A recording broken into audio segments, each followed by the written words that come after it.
Hello friends, NPS study centre में आपका स्वागत है। आज हम फिर से एक सेशन को कंटिन्यू करेंगे। दोस्त, सेशन स्टार्ट करने से पहले जो भी नए कैंडिडेट हमारे चैनल पर जुड़े हैं उनको पता है कि हमारे चैनल पर एलपी सीबीटी 2 का टारगेट किया जा रहा है। एलपी सीबीटी 2 का अब एलपी सीबीटी 2 में एक रुकमनी पब्लिकेशन का आपको पता है कि रुकमनी पब्लिकेशन का बेसिक साइंस इंजीनियरिंग ड्राइंग का बुक से हम एनालिसिस करवा रहे हैं। इसमें इसको दो पर्सन में हम बांटे थे, एक बेसिक साइंस इंजीनियरिंग ड्राइंग में डालने थे और एक हम लेके चल रहे थे ट्रेड। अगर ट्रेड का भी बात करेगा तो रुकमनी पब्लिकेशन से ही हम चला रहे थे इलेक्ट्रीशियन का। और इलेक्ट्रीशियन में आपको पता है कि आज छठा चैप्टर कंप्लीट हो जाएगा। तो आप अगर अभी नहीं देखे हैं तो प्ले लिस्ट में बना हुआ है वीडियो सारा, वहां से आप फास्ट रिवीजन कर सकते हैं। रुकमनी पब्लिकेशन का इलेक्ट्रीशियन है। इसी के साथ आपको फीटर भी वीडियो जल्द देखने को मिलेगा। तो अभी ट्रेड में इलेक्ट्रीशियन और फिटर का चलाया जा रहा है, जिसमें इलेक्ट्रीशियन का छठा चैप्टर आज कंप्लीट हो जाएगा। आज लास्ट लेक्चर है डीसी जनरेटर का। अगर इसी हिसाब से अगर बात करेगा बेसिक साइंस इंजीनियरिंग ड्राइंग में, तो इसमें भी हम दो सेशन लेकर आ रहे थे। एक लेके आ रहे थे बेसिक साइंस का, इसमें भी हम 3 चैप्टर कंप्लीट किए हैं। और अगर बात करेगा यहाँ तो इंजीनियरिंग ड्राइंग में भी हम 3 चैप्टर कंप्लीट कर चुके हैं। अगर बात करेगा इसमें और बच रहा है कितना, 3 चैप्टर बच रहा है, जिसमें अगला लेक्चर जो देखने को मिलेगा वो आएगा कौन सा, तो ज्योमेट्रिक फिगर आएगा जो अगले लेक्चर अब मिलेगा। अब बेसिक साइंस में हम नए सेशन के साथ जुड़ेंगे आपको, और इसमें अब आप जो एक नए रूल या एक नए सेशन के साथ आएंगे, जो आपको पता है कि चैप्टर वाइज जो भी प्रश्न बना था पिछले बार एलपी सीबीटी 2 और जीडीसी में और अदर एग्जाम में सीबीटी 2 में, उसका पेपर हम चैप्टर वाइज करने का प्रयास कर रहे हैं कि फास्ट रिवीजन हर एक चैप्टर वाइज हो जाएगा। तो बेसिक साइंस उसी अंदाज में देखने को मिलेगा। और इंजीनियरिंग ड्राइंग में जो भी चैप्टर बचा हुआ है आपको अल्टरनेट में वीडियो आते रहेगा। तो हमारे चैनल से जो भी नए कैंडिडेट जुड़े हैं सारा रिकॉर्डेड वीडियो प्ले लिस्ट में बना हुआ है, वहाँ से आप देख सकते हैं। तो चलिए आज सेशन को आगे कंटिन्यू करते हैं। इसमें हम पिछले बार आपको पता है कि 41 नंबर तक क्वेश्चन हम करवा दिए थे और आगे हमको आज कंटिन्यू करना है। अगर पीडीएफ के लिए अगर तो हमारे चैनल से जुड़ सकते हैं। टेलीग्राम चैनल का लिंक डिस्क्रिप्शन बॉक्स में दिया हुआ है, वहाँ से पीडीएफ के माध्यम से आप प्रैक्टिस कर सकते हैं। तो चलिए सेशन को स्टार्ट करते हैं। इसमें बोला गया है कि डीसी शंट जनित्र की आर्मेचर करंट की गणना निम्न सूत्र से किया जाता है। तो अगर डीसी शंट जनित्र का अगर बात करिएगा तो डीसी शंट जनित्र में आर्मेचर करंट की जो धारा होता है वो धारा होता है जो IA, मतलब टोटल जो धारा होता है वो IL, ये लोड हो गया और ये शंट हो गया, तो टोटल धारा के बराबर होता है। तो हम कह सकते हैं कि एक आर्मेचर धारा बराबर हम कह सकते हैं कि लोड धारा, तो लोड धारा L हो गया और ये बताइए शंट धारा ISH हो गया। तो इसका योग के बराबर होता है कौन सा, तो शंट में। लेकिन अगर सीरीज में बोल देगा कि सीरीज मोटर में क्या होता है, तो सीरीज मोटर में आपको पता है कि धारा समान होता है। तो आर्मेचर की धारा और लोड की धारा और सीरीज की धारा क्या होता है, तो सीरीज की धारा, ये तीनों क्या हो जाता है, तो बराबर हो जाता है। धारा होता है क्या होता है, तो धारा आपको पता है कि श्रेणी क्रम में धारा समान होता है और समांतर क्रम में धारा अलग अलग होता है। तो शंट में जो होगा आर्मेचर की धारा होगा वो लोड की और शंट की क्या होगा, योग के बराबर होगा। तो राइट आंसर हो जाएगा ऑप्शन नंबर सी। अगले प्रश्न देखिएगा। अगले प्रश्न में कहा गया है कि स्पार्किंग रहित कम्यूटेशन प्राप्त करने के लिए क्या करते हैं। तो स्पार्किंग रहित कम्यूटेशन प्राप्त अगर करना है स्पार्किंग रहित के लिए, तो स्पार्किंग रहित के लिए उपरोक्त तीनों विधियों का प्रयोग हम कर सकते हैं। जैसे कार्बन ब्रश का भी प्रयोग कर सकते हैं जो स्पार्किंग को, जिसे इल्यूब्रिकेटिंग होता है, मतलब बहुत कम स्पार्किंग करेगा। तो वही बोला है कि स्पार्किंग रहित कम्यूटेशन। इंटरपोल्स का भी आप उपयोग कर सकते हैं और कैंपेस सेंटिंग वाइंडिंग का भी हम प्रयोग करके हम क्या करेंगे, तो स्पार्किंग रहित कर सकते हैं। तो सिंपल समझिएगा कि स्पार्किंग अगर रहित करना है तो कार्बन ब्रश का भी प्रयोग कर सकते हैं, इंटरपोल्स का भी प्रयोग कर सकते हैं और कैंपेस सेंटिंग वाइंडिंग का भी प्रयोग करके किया जा सकता है। तो इसका राइट आंसर हो जाएगा ऑप्शन नंबर डी। अगले प्रश्न देखिएगा। अगले प्रश्न में कहा गया है कि डीसी जनित्र में इंटरपोल्स का संयोजन किया जाता है। अगर डीसी जनित्र का अगर बात करिएगा तो डीसी जनित्र में इंटरपोल्स का संयोजन किया जाता है। तो इंटरपोल्स का जो संयोजन हम करते हैं डीसी मशीन में वो आर्मेचर के श्रेणी क्रम में करते हैं, आर्मेचर के श्रेणी क्रम में किया जाता है। तो राइट आंसर हो जाएगा ऑप्शन नंबर ए कि डीसी जनित्र में इंटरपोल्स का संयोजन किस में करते हैं, तो आर्मेचर की श्रेणी क्रम में करते हैं। अगले प्रश्न देखिएगा। अगले प्रश्न में कहा गया है कि उच्चतम दक्षता प्राप्त करने के लिए डीसी जनित्र में ब्रशों को कहाँ रखना चाहिए।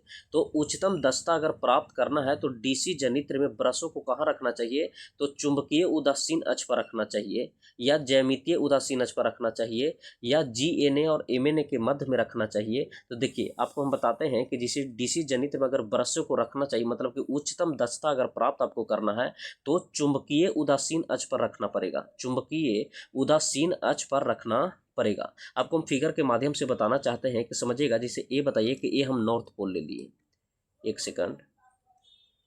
जैसे ए बताइए कि हम ए ले लिए नॉर्थ पोल, और ए जो हो गया, ये हो गया साउथ पोल, और यहाँ से चुंबकीय बल रेखाएं निकलेगा, चुंबकीय बल रेखाएं निकलेगा, और चुंबकीय बल रेखाएं के समूह को हम क्या कहते हैं, तो फ्लक्स कहते हैं। ये एक हम लगा दिए, आर्मेचर लगा दिए, ठीक है। और ये आर्मेचर से जब हम कम्यूटेटर को जोड़ेंगे तो ये बताइए, कम्यूटेटर ये जुड़ गया कम्यूटेटर, और कम्यूटेटर के ही बगल में क्या होता है, साइड में रहता है ये ब्रश, ये हो गया कम्यूटेटर के बगल ब्रश हो गया। अब ब्रश होता है जो क्या होता है, धारा प्रवाह करके लोड से जोड़ देता है। लोड में पंखा भी हो सकता है, कुछ भी हो सकता है। तो ये बताइए कि जो ब्रश को लगाया जाता है वो उदासीन अक्ष पर लगाया जाता है।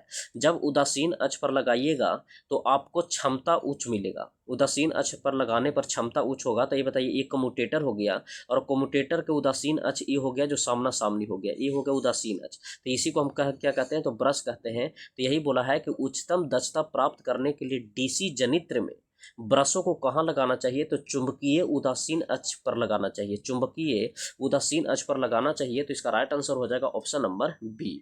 अगले प्रश्न देखिएगा।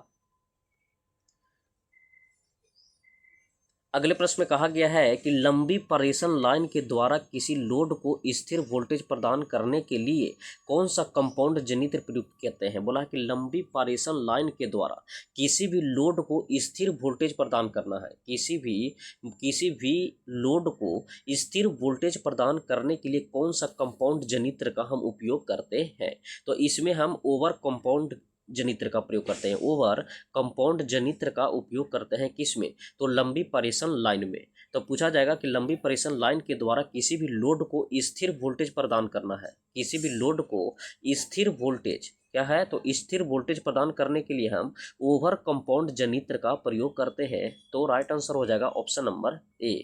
अगले प्रश्न देखिएगा। अगले प्रश्न में कहा गया है, बोला गया है कि लगातार कार्य करने वाले डीसी जनित्र के इंसुलेशन प्रतिरोध का मान कम होने के कारण क्या है।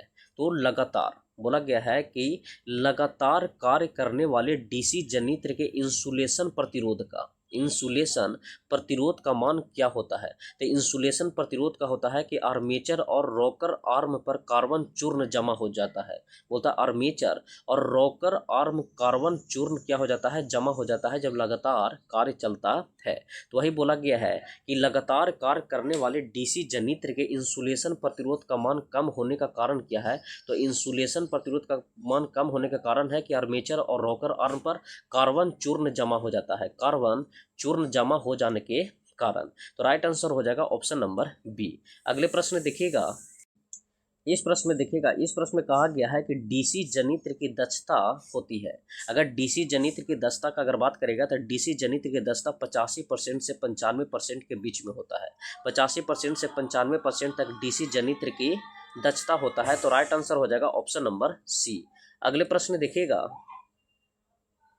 अगले प्रश्न में कहा गया है कि निरीक्षण के दौरान किसी डीसी जनित्र का एक द्विक परिवर्तक कम्यूटेटर घिसा हुआ पाया गया है, तो सैंड पेपर का उपयोग निरर्थक सबसे उत्तम उपाय क्या होगा। बोला है कि निरीक्षण के दौरान, बोला गया है कि निरीक्षण के दौरान किसी भी डीसी जनित्र का दिक् परिवर्तक मतलब कम्यूटेटर घिसा हुआ पाया गया तो सैंड पेपर का उपयोग निरर्थक सबसे उच्चतम क्या होगा।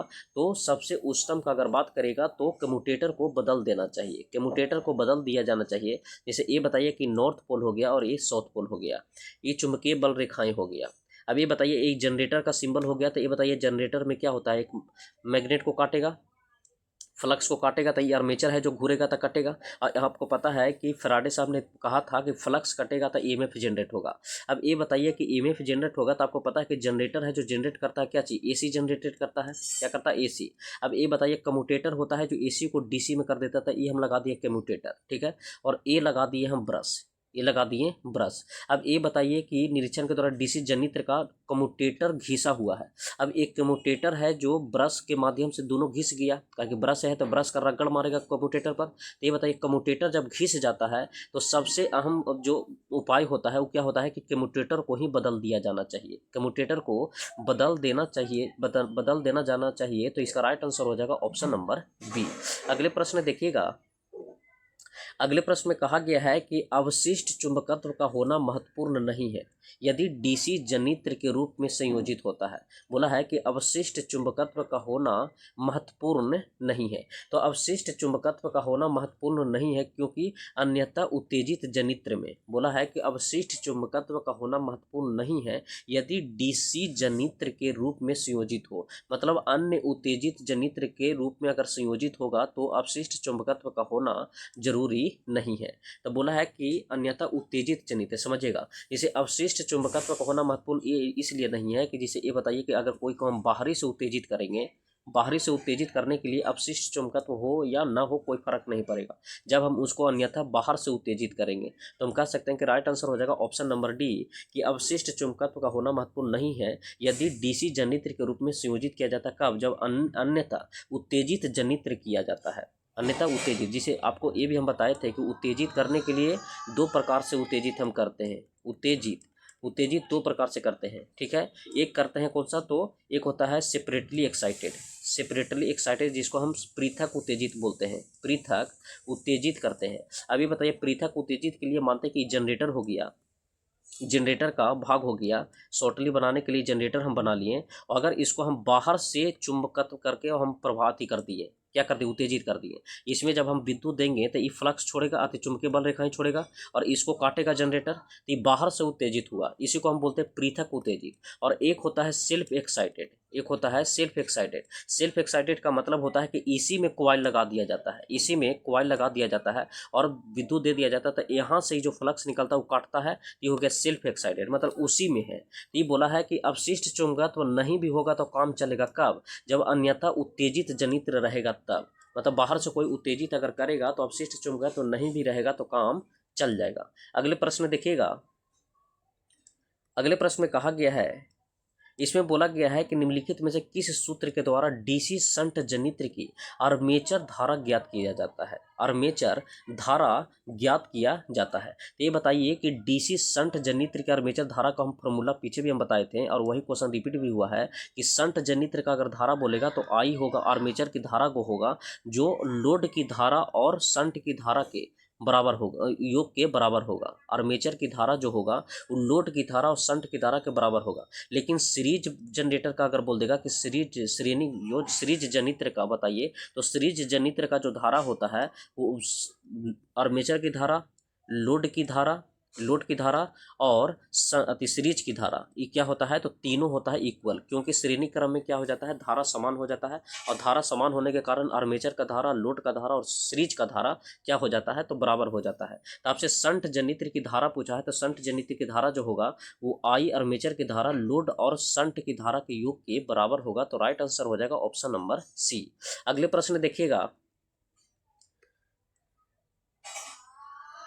इस प्रश्न में कहा गया है, बोला गया है कि स्पार्किंग रहित कम्यूटेशन प्राप्त करने के लिए, बोला है कि स्पार्किंग रहित, अगर स्पार्किंग रहित कम्यूटेशन अगर प्राप्त करना है तो स्पार्किंग रहित कम्यूटेशन के लिए हम बताए थे कि कार्बन ब्रश का भी उपयोग कर सकते हैं, इंटरपोल्स का भी उपयोग कर सकते हैं और कंपेसेंटिंग वाइंडिंग का भी उपयोग कर सकते हैं। तो कह सकते हैं कि इसका राइट आंसर हो जाएगा ऑप्शन नंबर डी कि स्पार्किंग रहित कम्यूटेशन के लिए कार्बन ब्रश का भी उपयोग कर सकते हैं, इंटरपोल्स का भी उपयोग कर सकते हैं और कंपेसेंटिंग वाइंडिंग का भी हम उपयोग कर सकते हैं। अगले प्रश्न देखिएगा।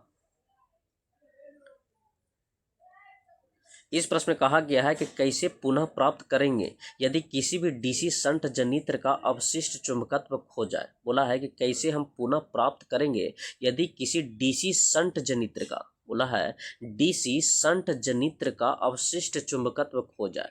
ये बताइए डीसी शंट जनित्र का अगर अवशिष्ट चुंबकत्व खो जाए तो उसको हम पुनः प्राप्त करने के लिए एक बाहरी से हम क्या लगा देते हैं? बैटरी संयोजित कर देना चाहिए। तो वही बोला है कि शंट फील्ड को कुछ मिनट के लिए बैटरी से संयोजित कर देना चाहिए। तो बोला है कैसे हम पुनः प्राप्त करेंगे, यदि किसी भी डीसी शंट जनित्र का अवशिष्ट चुंबकत्व खो जाए तो शंट फील्ड को कुछ मिनट के लिए बैटरी से संयोजित कर देना चाहिए। तो राइट आंसर हो जाएगा ऑप्शन नंबर बी।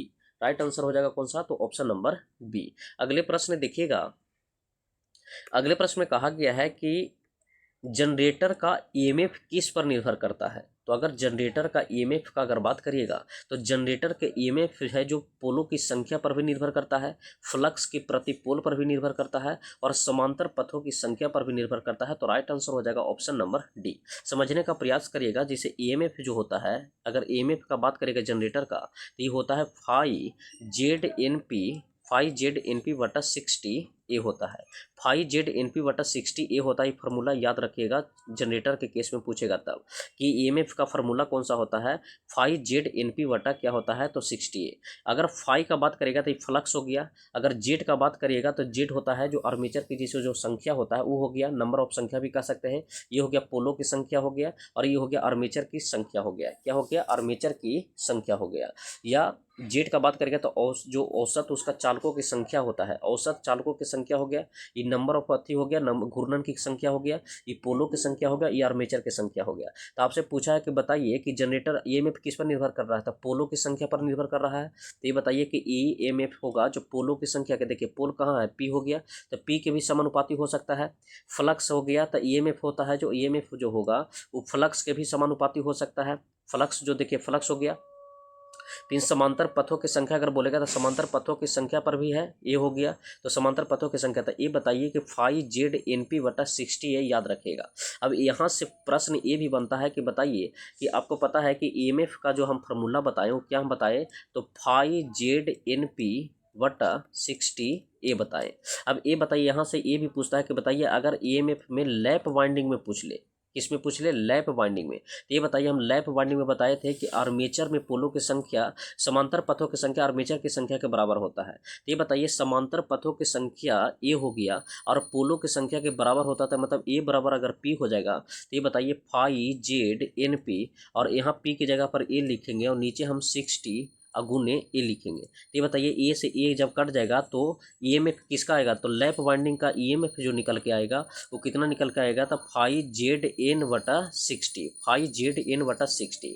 इसी तरीका से वेव वाइंडिंग का भी निकालिएगा। तो वेव वाइंडिंग में आपको पता है कि वेव वाइंडिंग में जो होता है, ये बताइए अगर वेव वाइंडिंग का अगर बात करेगा तो आपको पता है कि वेव वाइंडिंग में होता है जैसे समांतर पथों की संख्या कितना होता है, 2 होता है। तो अगर समांतर पथों की संख्या का अगर 2 का बात करेगा तो ये बताइए ए बराबर कितना होता है, 2 होता है। तो ए बराबर 2 होगा, तो फाई जेड एन पी और वट्टा नीचे करेंगे 2, तो 60 गुने 2 करेंगे तो क्या हो जाएगा, 60 गुने 2 120। तो यही होगा कि फाई जेड एन पी बटा 60 या 60 गुने 120 हम इसको कह सकते हैं। तो फाई जेड एन पी बटा 120 किसका हो जाता है, तो वेव वाइंडिंग का होता है। तो ईएमएफ जो आएगा किसका आएगा, तो वेव वाइंडिंग का आएगा। तो ये भी याद रखेगा, ये फार्मूला जो बताएं वो वीवीआई है, सबसे ज़्यादा प्रश्न इसी से बना जाता है और इसी के माध्यम से पूछ लिया जाता है कि ईएमएफ किस किस पर निर्भर करता है, फिर लैप वाइंडिंग का ईएमएफ क्या होगा और वेव वाइंडिंग का ईएमएफ क्या होगा।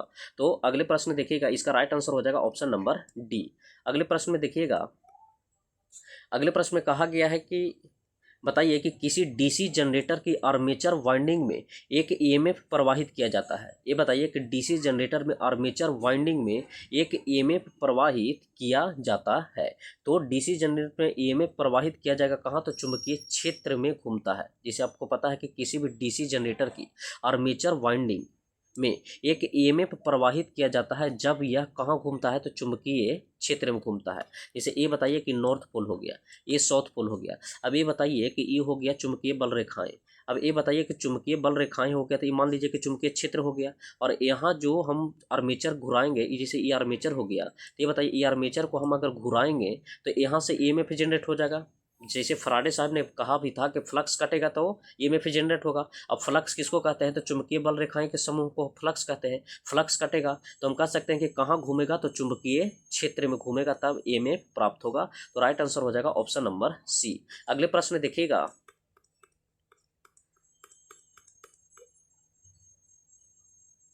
इस प्रश्न में कहा गया है कि डीसी जनरेटर का आर्मेचर किस लिए लेमिनेटेड किया जाता है। तो इस प्रश्न में देखिएगा इसमें बोला गया है कि डीसी जनरेटर का आर्मेचर किस लिए लेमिनेटेड किया जाता है, समझने का प्रयास करिएगा।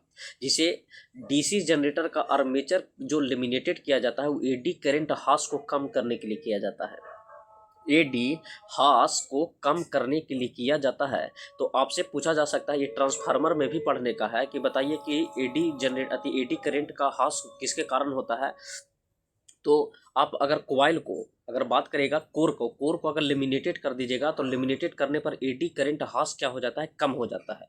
जैसे ये बताइए कि ये जो पत्ती हो गया ये कोर हो गया या क्रोड भी इसको बोलते हैं, और इसी को अगर लेमिनेटेड कर दीजिएगा तो एडी धारा क्षति कम हो जाता है। तो राइट आंसर हो जाएगा ऑप्शन नंबर बी। अगर हिस्टेरिसिस क्षति का बात करिएगा तो हिस्टेरिसिस क्षति जो होता है वो बेर बेर अप डाउन गति चालू बंद करिएगा तो उसमें देखने को मिलेगा हिस्टेरिसिस क्षति। लेकिन अगर लेमिनेटेड के बारे में पूछेगा कि डीसी जनरेटर के आर्मेचर किस लिए लेमिनेटेड किया जाता है तो एडी धारा हॉस को या एडी करंट हास को कम करने के लिए उपयोग किया जाता है। तो राइट आंसर हो जाएगा ऑप्शन नंबर बी।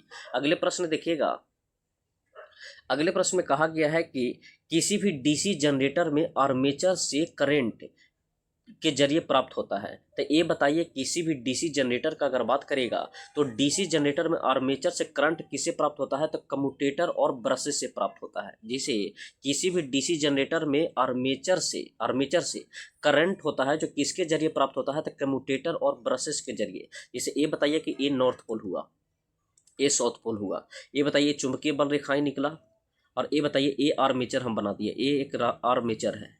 क्या है, आर्मेचर है। अब ये बताइए आर्मेचर जब यहाँ घूरेगा, रनिंग करेगा, फ्लक्स को काटेगा तो ईएमएफ जनरेट होगा, या ईएमएफ कर लीजिए या धारा प्रवाहित होगा, ईएमएफ या धारा प्रवाहित हुआ। अब ये बताइए धारा प्रवाहित होगा तो यहाँ लगा हुआ रहता है कम्यूटेटर। अगर बात करिएगा तो यहाँ लगा हुआ रहता है कम्यूटेटर, ये हो गया कम्यूटेटर, ये जो खींचे हैं ये क्या होगा, कम्यूटेटर। और कम्यूटेटर पर ही क्या लगाता है, तो उदासीन जगह पर क्या लगा रहा रहता है, तो ब्रश लगा रहता है, ये ब्रश लग गया। अब ये बताइए ये ब्रश का पार्ट हो गया, ये ब्रश का पार्ट हो गया, और ये जो हम खींचे हैं ये हो गया कम्यूटेटर। अब ये बताइए ये ब्रश के माध्यम से, कार्बन ब्रश के माध्यम से हम क्या होगा, आगे हम लोड से जोड़ देंगे, पंखा ये हो या बल्ब हो। तो ये बताइए कि ये जो आर्मेचर कटिंग किया, आर्मेचर के बाद जो धारा प्रवाहित हुआ तो धारा आगे भेजने का काम कौन किया, पहले कम्यूटेटर किया, और कम्यूटेटर के बाद कौन किया, ब्रश किया। तो इसीलिए बोला गया है कि किसी भी डीसी जनरेटर में आर्मेचर से करंट को जरिए प्राप्त किया जाता है तो कम्यूटेटर और ब्रश के जरिए प्राप्त किया जाता है। तो राइट आंसर हो जाएगा ऑप्शन नंबर डी। लेकिन अगर इस जगह पर कम्यूटेटर नहीं देता तो कम्यूटेटर के जगह पर कभी दे देता है स्प्लिटरिंग, ठीक है, या स्लिपरिंग दे देता है। तो कम्यूटेटर इसका राइट आंसर होगा। इसके बाद नहीं रहेगा तो आप स्लिपरिंग पूछेगा तो स्लिपरिंग भी मार सकते हैं, क्योंकि स्लिपरिंग का काम होता है एसी से एसी दे देना, जो एसी जनरेट किया जनरेटर और एसी प्रदान करता है तो एसी जनरेटर कहलाता है। और अगर उसमें अगर स्प्लिटरिंग लग गया तो स्प्लिटरिंग का काम होता है वो खंडित वाले होता है, जो एसी को डीसी में कन्वर्ट करके देता है। तो इसका राइट आंसर हो जाएगा कम्यूटेटर।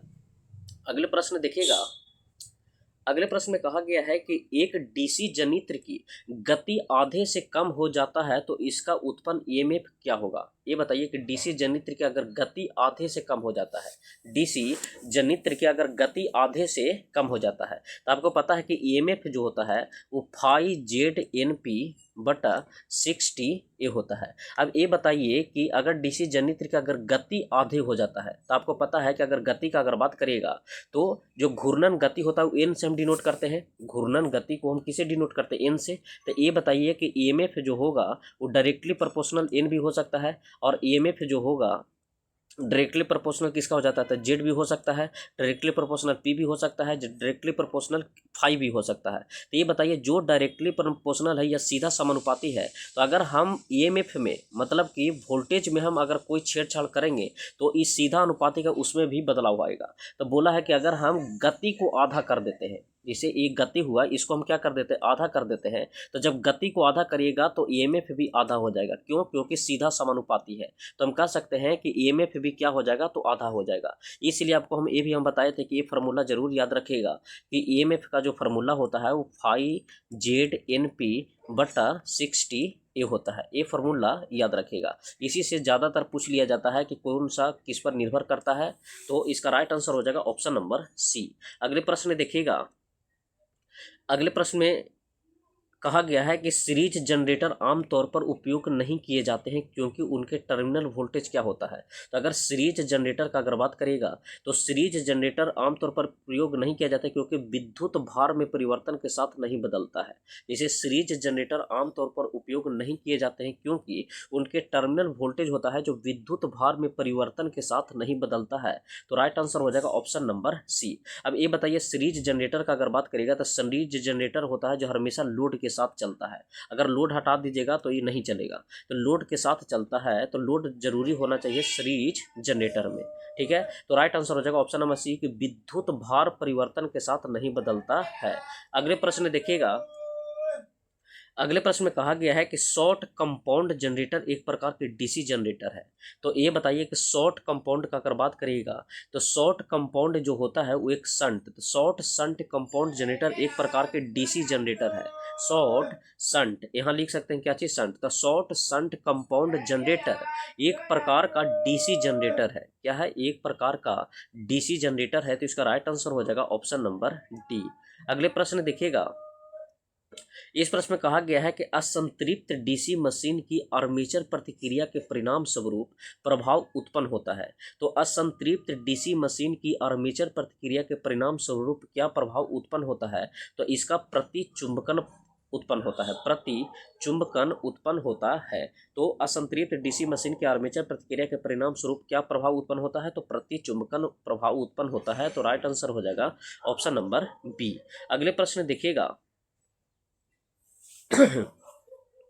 अगले प्रश्न में कहा गया है कि डीसी जनरेटर में ध्रुवों की संख्या और आर्मेचर चालकों की संख्या नियत होता है। तो निम्नलिखित में से कौन सी कुंडली है जो अपेक्षाकृत उच्च विद्युत वाहक बल प्रदान करेगा। बोला है कि डीसी जनरेटर में ध्रुवों की संख्या, जिसे ये बताइए ध्रुवों की संख्या मतलब पोलों की संख्या और आर्मेचर की संख्या, आर्मेचर की संख्या, ये दोनों को कांस्टेंट कर दिया है। दोनों को क्या कर दिया है, तो कांस्टेंट कर दिया है। तो कौन सी कुंडली अपेक्षाकृत उच्च विद्युत वाहक बल देगा। तो ये बताइए, उच्च विद्युत वाहक बल के लिए आपको हम बताए थे कि पोलों की संख्या भी कांस्टेंट कर दिया और आर्मेचर की संख्या कांस्टेंट कर दिया। अब ये बताइए कि एक होता है लैप वाइंडिंग और एक होता है वेव वाइंडिंग। एक होता है क्या चीज, वेव वाइंडिंग, समझिएगा।